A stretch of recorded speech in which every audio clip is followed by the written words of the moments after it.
Assalamualaikum warahmatullahi wabarakatuh. Om Swastiastu, Namo Buddhaya, Salam Kebajikan. Perkenalkan, kami dari kelompok 20.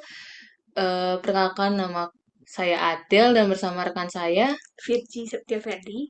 Ya, pada hari ini kami akan mempresentasikan artikel ilmiah berbahasa Inggris yang membahas tentang implementasi dari KNN. Nah, pada topik yang kami ambil ini berjudul Monkeypox Diagnosis Based on Probabilistic Canary-Snake-Bur Algorithm. Jadi, untuk selanjutnya, latar belakang dari artikel ilmiah ini adalah dari penyakit monkeypox atau biasa kita kenal dengan cacar monyet. Jadi ini adalah penyakit zoonosis dari hewan ke manusia yang sempat dinyatakan sebagai PHEIC atau simpelnya darurat kesehatan global pada tahun 2022 dan 2024 oleh WHO karena terjadi lonjakan kasus terutama di Afrika. Nah, diagnosis awal ini penting untuk mencegah penyebaran dari penyakit ini. Tetapi metode yang ada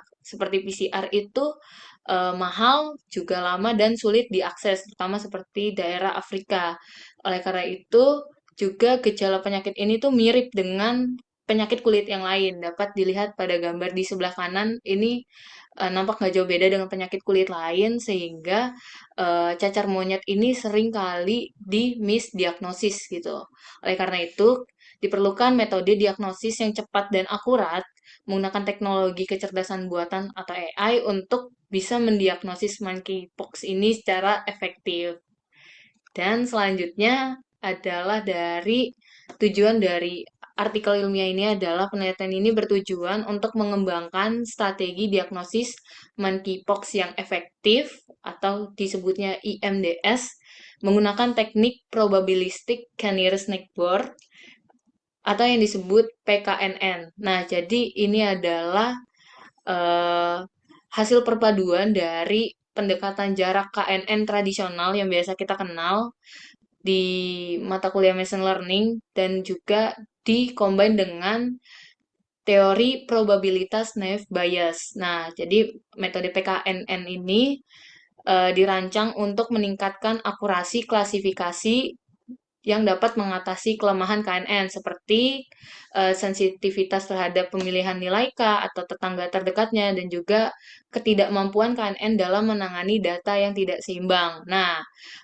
kombinasi KNN dengan naive Bayes ini diharapkan bisa membuat SIM PKNN ini lebih akurat dan efisien dalam mendiagnosis monkeypox. Dan selanjutnya adalah dataset dari penelitian ini yang dipakai adalah dataset berupa gambar, yaitu terdapat dua dataset, yaitu Monkeypox Skin Image Dataset dan Monkeypox Skin Lesion Dataset. Nah, berikut adalah dari gambar-gambar yang menjadi data set dari penelitian ini. Dan selanjutnya, setelah kita mengetahui dataset apa sih yang dipakai oleh penelitian ini. Selanjutnya adalah metode yang dipakai oleh penelitian ini adalah terdiri dari dua fase utama. Yang pertama adalah fase pra-processing atau pre-processing. Nah, ini dapat dilihat bahwa dilakukan ekstraksi fitur menggunakan model deep learning GoogleNet, juga seleksi fitur menggunakan algoritma optimisasi Leopard, dan penolakan anomali menggunakan metode IQR. Nah, jadi ini dapat dilihat diagram dari fase yang pertama, yaitu preprocessing. Dan selanjutnya fase yang kedua ini baru diterapkan PKNN-nya. Jadi PKNN ini berperan pada fase kedua, di mana pada fase ini diagnosis dilakukan menggunakan algoritma PKNN yang dia seperti di awal tadi menggabungkan KNN yang tradisional dengan teorema probabilitas naive Bayes. Dan berikut adalah diagram dari fase kedua di sebelah kanan berikut. The next adalah Oke, untuk selanjutnya kita akan membahas tentang hasil dari penelitian tersebut. Jadi hasilnya adalah model efektif Monkeypox Diagnosis Strategi atau MDS yang diusulkan dalam penelitian ini berhasil mencapai akurasi sebesar 99% dalam mendiagnosis monkeypox. Model ini menggabungkan kekuatan deep learning atau Google Net untuk ekstraksi fitur dan machine learning yaitu PKNN untuk klasifikasi. PKNN yang merupakan gabungan dari KNN tadi dan Naive Bayes meningkatkan akurasi klasifikasi dengan mempertimbangkan jarak dan probabilitas secara bersamaan. Untuk selanjutnya, di sini ada gambar yang menunjukkan confusion matrix dari fourfold cross validation untuk model EMDS yang digunakan untuk mendiagnosis monkeypox. Setiap matriks menampilkan true positif, di mana true positif merupakan jumlah kasus monkeypox yang terdeteksi dengan benar sebagai monkeypox. Dia ditandai dengan kotak di bagian kiri atas. Dan true negatif merupakan jumlah kasus others yang terdeteksi dengan benar sebagai others. Sedangkan untuk false positif merupakan jumlah kasus others yang salah diklasifikasikan sebagai monkeypox. Dan untuk yang terakhir ada false negatif, di mana false negatif merupakan jumlah kasus monkeypox yang salah diklasifikasikan sebagai others. Hasilnya menunjukkan akurasi tinggi dan konsistensi di semua fold dengan nilai TP dan TN yang dominan, serta FV dan FN yang rendah.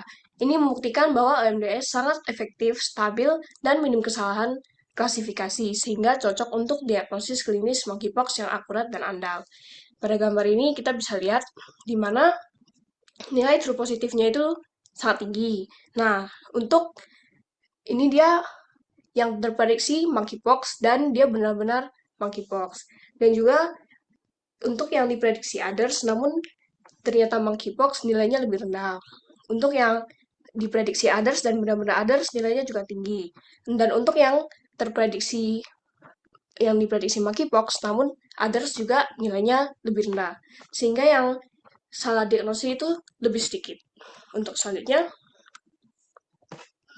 terakhir ada kesimpulan dari artikel ilmiah tersebut. Kesimpulannya adalah EMDS terbukti sebagai strategi diagnosis monkeypox yang cepat, akurat, dan efektif, serta berpotensi diterapkan pada deteksi penyakit lain.